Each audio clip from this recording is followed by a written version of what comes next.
बिस्मिल्लाहिर्रहमानिर्रहीम। Matric class new physics के हवाले से नई वीडियो के साथ हाजिर हैं और आज हम इंशाल्लाह यूनिट 14 इलेक्ट्रोस्टैटिक्स के न्यूमेरिकल्स को सॉल्व करेंगे।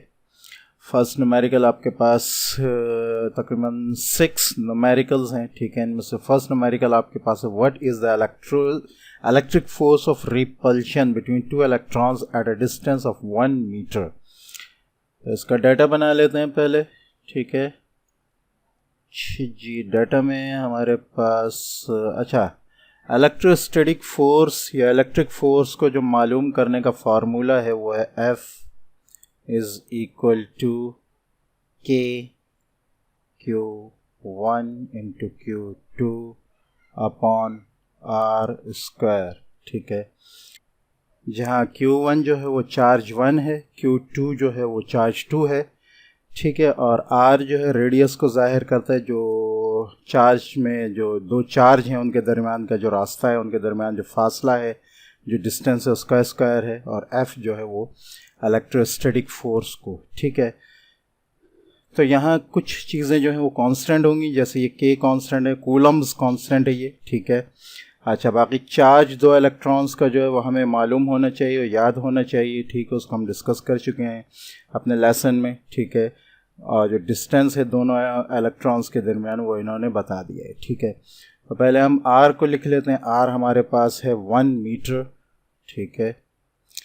और Q1 और Q2 जो है वो दोनों बराबर होंगे, ठीक है। और वो है 1.6 into 10 raise to the power -19 coulomb, ठीक है।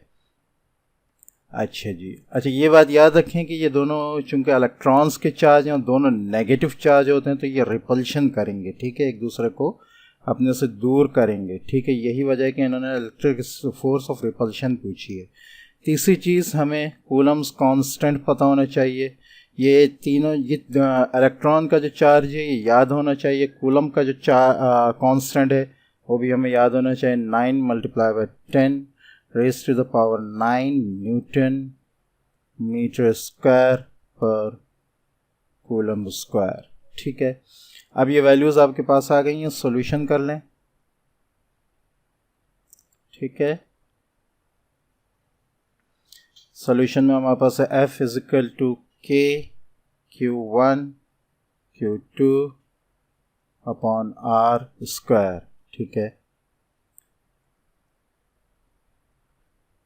K की वैल्यू हमारे पास है 9 × 10 रेज़ टू पावर 9, ठीक है। Q1 हमारे पास आ जाएगा 1.6 × 10 रेज़ टू पावर -19, ठीक है।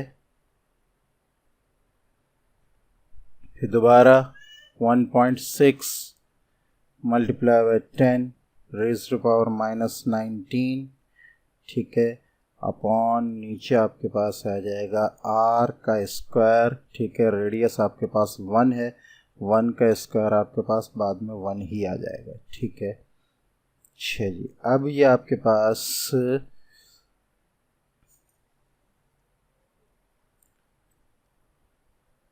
अगर हम देखें तो माइनस के आपके पास जो है वो 10 -38 आ रहे हैं और प्लस का जो है आपके पास 9 आ रहा है, तो 10 आपके पास नीचे आ जाएगा, -29 बचेगा, ठीक है। और 9 को 1.6 है और फिर दोबारा 1.6 हम मल्टीप्लाई कर लेंगे। सिंपल कैलकुलेटर यूज़ करेंगे, साइंटिफिक नहीं यूज़ करेंगे। तरीक़ेकार आपको मालूम होना चाहिए कि सिंपल कैलकुलेटर से इस किस्म की इक्वेशंस कैसे सॉल्व की जाती हैं, ठीक है। तो ये कैलकुलेटर आपके सामने है। हम पहले 9 को लेंगे, 9 को मल्टीप्लाई करेंगे 1.6 से और फिर दोबारा 1.6 से मल्टीप्लाई करेंगे तो हमारे पास आंसर आ जाएगा 9 × 1.6 × 1.6 इज इक्वल टू 23.04, ठीक है। तो ये आपके पास आ जाएगा 23.04 × 10 रेज़ टू द पावर -29, ठीक है। ये फोर्स है, ये आपके पास न्यूटन आ जाएगी, लेकिन इसको थोड़ा सा और चेंज कर लेंगे, हम स्टैंडर्ड फॉर्म में लेकर आ जाएंगे पॉइंट को यहाँ, ठीक है। तो ये आपके पास आ जाएगा 2.304 ठीक है, मल्टीप्लाई बाय 10, एक पॉइंट हमने पीछे किया है तो यहाँ माइनस एक जो है वो कम हो जाएगा, ठीक है, तो ये आपके पास आ जाएगा -28 न्यूटन, ठीक है, यही आपका आंसर है। इसको ऊपर देख भी लें जी, ठीक है। क्वेश्चन नंबर 2 आपके पास है 2 पॉइंट चार्जेस हैं। पॉइंट चार्जेस मीन्स ये पॉजिटिव चार्जेस होंगे, ठीक है, जिनके अंदर इलेक्ट्रोस्टैटिक पोटेंशियल आ सकता है, ठीक है। तो बहरहाल इसकी यहाँ ज़रूरत नहीं है, लेकिन ये कि पॉइंट चार्जेस को आपको पता होना चाहिए कि पॉजिटिव चार्ज होता है। बहरहाल Q1 आपके पास है 5 माइक्रोकूलम और Q2 है आपके पास 3 माइक्रोकूलम, ठीक है।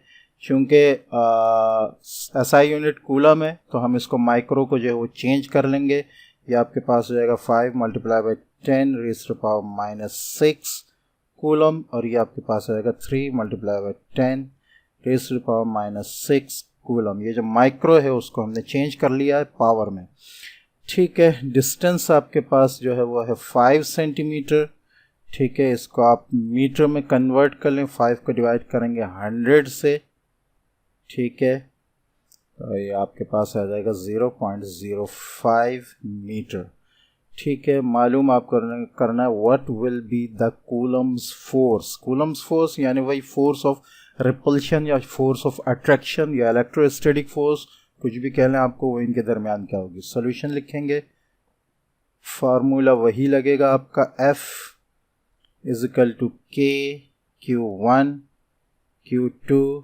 Upon R raise to power 2, ठीक है। पहले यहीं पे हम, वैसे तो इसका स्टेप नीचे आना चाहिए, लेकिन हम जो है इसकी जो वैल्यूज़ हैं वो यहीं पे पुट कर लेते हैं, ठीक है।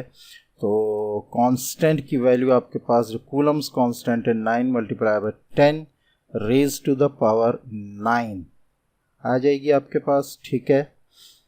अच्छा जी, उसके बाद एक वैल्यू डालेंगे आप 5 multiply by 10 raise to power -6, फिर दूसरी डालेंगे 3 multiply by 10 raise to power -6। Radius जो है वो आपके पास है 0.05 यानी डिस्टेंस, इसको आप स्क्वायर कर लें बेशक, ठीक है। अब हम इसको नीचे सॉल्व कर लेते हैं, वही तरीक़ेकार इस्तेमाल करेंगे। 10 की पावर चेक करेंगे, -6 और -6 प्लस कर लें, -12 आ जाएगा, और -12 प्लस 9 -3 आ जाएगा, ठीक है। तो ये आपके पास हो जाएगा is equal to multiply by 10 raise to power -3।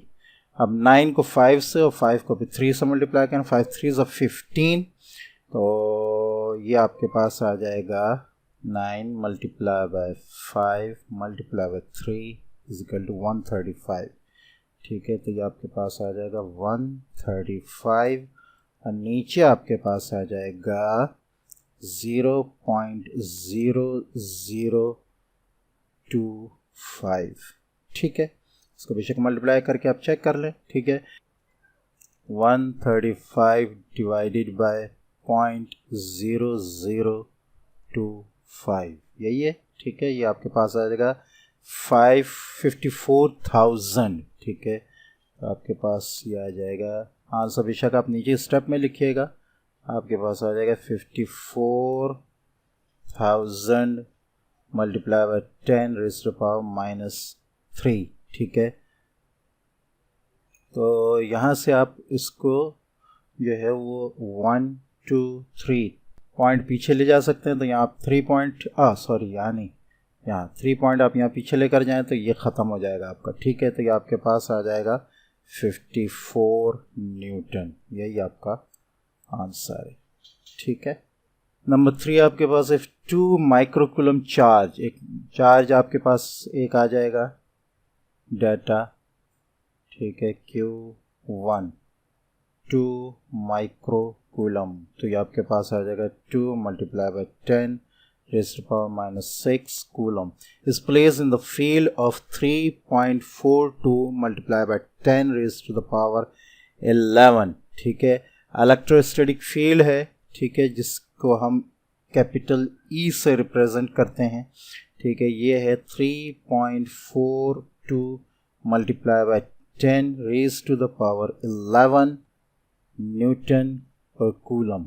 ठीक है, ये अपने यूनिट के साथ ये इलेक्ट्रोस्टैटिक फोर्स, इलेक्ट्रोस्टैटिक फील्ड जो है वो आ रही है, इस पर जो फोर्स लग रही है हमें वो मालूम करनी है। ठीक है, तो मीन्स के इलेक्ट्रोस्टैटिक फोर्स यहाँ जो है वो हमें मालूम करनी है। ठीक है, फार्मूला हम क्या इस्तेमाल करेंगे? ठीक है, इलेक्ट्रोस्टैटिक फील्ड को जो मालूम करने का फार्मूला है वो है E is equal to F upon Q। ठीक है, तो हमें यहाँ जो मालूम करनी है वो इलेक्ट्रोस्टैटिक फोर्स मालूम करनी है यहाँ पे। ठीक है, तो ये आपके पास आ जाएगी F is equal to E Q। ठीक है, E ऊपर जाकर Q ऊपर जाकर E से मल्टीप्लाई हो जाएगा, तो F की वैल्यू हमारे पास आ जाएगी, F आपके पास आएगा, दोनों का आप मल्टीप्लाई करेंगे। E आपके पास है 3.42 multiply by 10 raise to the power 11। ठीक है, और Q आपके पास है 2 multiply by 10 raise to the power -6। ठीक है, अब अगर हम 3.42 को 2 से मल्टीप्लाई करें तो हमारे पास आंसर आ जाएगा 6.84। ठीक है, मल्टीप्लाई बाय 10, ये 11 पॉजिटिव है, 6 नेगेटिव है, 11 से 6 निकालें हमारे पास आ जाएगा -5। ठीक है, और यही आपका सही आंसर है, 6.84 multiply by 10 raise to power -5 newton. यहाँ जो है 684 लिखा है, मल्टीप्लाई बाय 10 सॉरी -5 नहीं 5 जो है प्लस 10 रेज़ टू पावर 5 है। ठीक है, यहाँ 684 लिखा है। ठीक है, ये असल में ये हम इसको स्टैंडर्ड फॉर्म में लेकर आ गए, पॉइंट यहाँ लगा, अगर इस पॉइंट को हम आगे 2 पॉइंट आगे लेके चले जाएं, ठीक है, तो ये खुद ब खुद 10 रेज़ टू पावर 3 हो जाएगा। ठीक है, तो यहाँ हम पॉइंट पीछे लेकर आए तो उतनी पावर हमने आगे बढ़ा दी है। ठीक है, इस तरह ये आंसर जो है स्टैंडर्ड फॉर्म में ये ज़्यादा सही है। ठीक है, नंबर 4 आपके पास है, what is the charge on the capacitor. Capacitor पर जो चार्ज है वो हमें मालूम करना है। ठीक है, if a 40 microfarad capacitor has a potential difference of 6 volt across it। ठीक है, तो डाटा अगर हम बनाएं तो ये जो फैरड आपका आ रहा है ये इसकी कैपेसिटेंस की जो है यूनिट है, तो कैपेसिटेंस हमारे पास आ रहा है 40 माइक्रोफैरड। ठीक है, तो इसको अगर हम कन्वर्ट करें, क्योंकि फैरड SI यूनिट है, तो ये आपके पास आ जाएगा 4 मल्टीप्लाई बाय 10 सॉरी 4 नहीं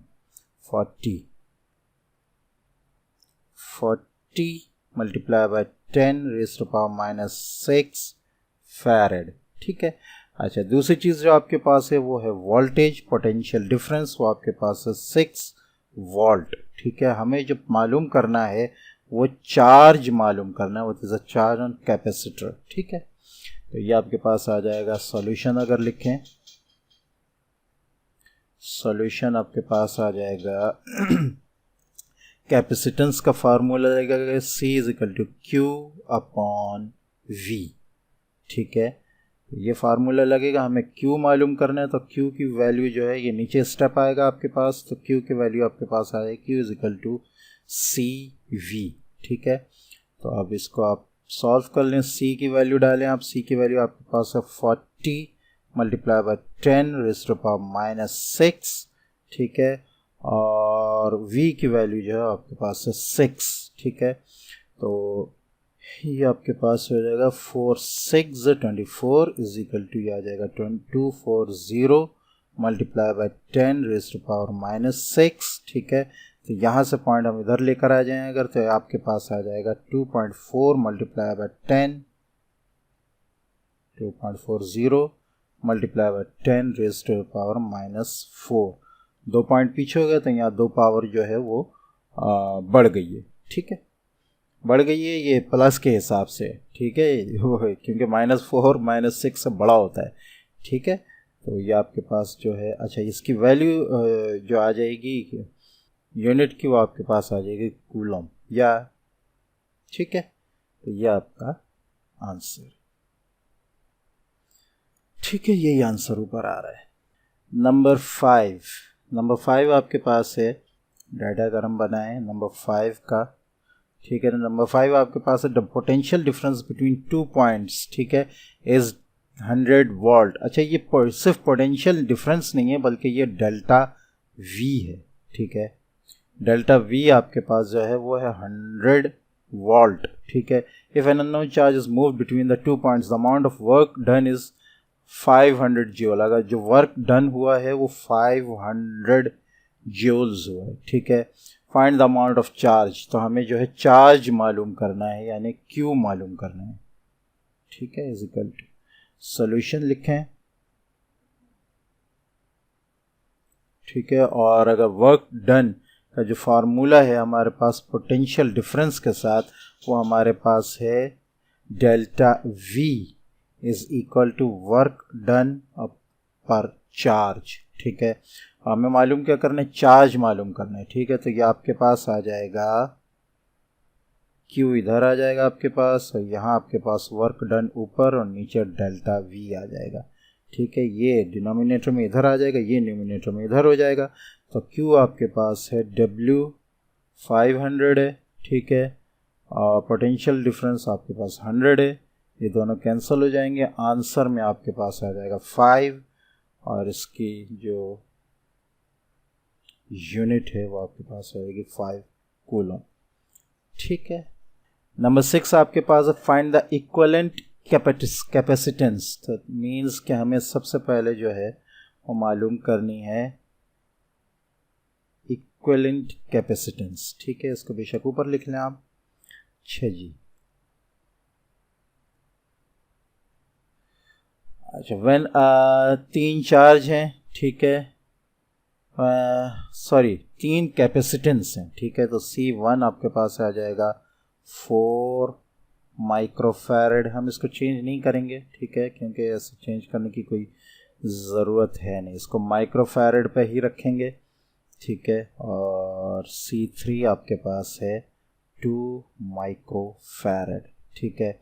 तो सीरीज़ है ये, तो हमें यहाँ इक्विवेलेंट कैपेसिटेंस अगर निकालनी हो तो सीरीज़ में अगर आपको याद हो कैपेसिटेंस का फार्मूला जो है वो रेसिप्रोकल के साथ लगता है, यानी सॉल्यूशन लिखें, ठीक है। 1/C equivalent is equal to 1/C1 plus 1/C2 plus 1/C3, ठीक है। तो ये आपके पास आ जाएगा is equal to 1/4 plus 1/3 plus 1/2, ठीक है। यहाँ हम एलसीएम निकाल लें, ठीक है। तो एलसीएम आपके पास आ जाएगा 12 आएगा। तो 4 3s are 12, 3 1s are 3, 3 4s are 12, 4 1s are 4, 2 6s are 12, 6 1s are 6, ठीक है। तो आपके पास आ जाएगा ये इज इक्वल टू 13/12। ये आपके पास है 1/C इक्विवेलेंट, ठीक है। तो आपने C इक्विवेलेंट अगर मालूम करना हो तो रेसिप्रोकल हो जाएगा ये, ठीक है। तो C इक्विवेलेंट आपके पास आ जाएगा 12/13, ठीक है। अब 12 को आप 13 से डिवाइड कर लें। 12 डिवाइडेड बाय 13 इक्वल्स 0.923, ठीक है, इज इक्वल टू 0.923। अच्छा, यहाँ माइक्रोफैरड में आ रहे थे तो यहाँ माइक्रोफैरड ही लगेगा, ठीक है, माइक्रोफैरड, यही आपका आंसर है, ठीक है। तो आज हमने यूनिट 14 इलेक्ट्रोस्टैटिक्स के जी न्यूमेरिकल सॉल्व कर लिए। नेक्स्ट इंशाल्लाह हम करंट इलेक्ट्रिसिटी के न्यूमेरिकल्स को सॉल्व करेंगे। अस्सलामु अलैकुम व रहमतुल्लाहि व बरकातुहू।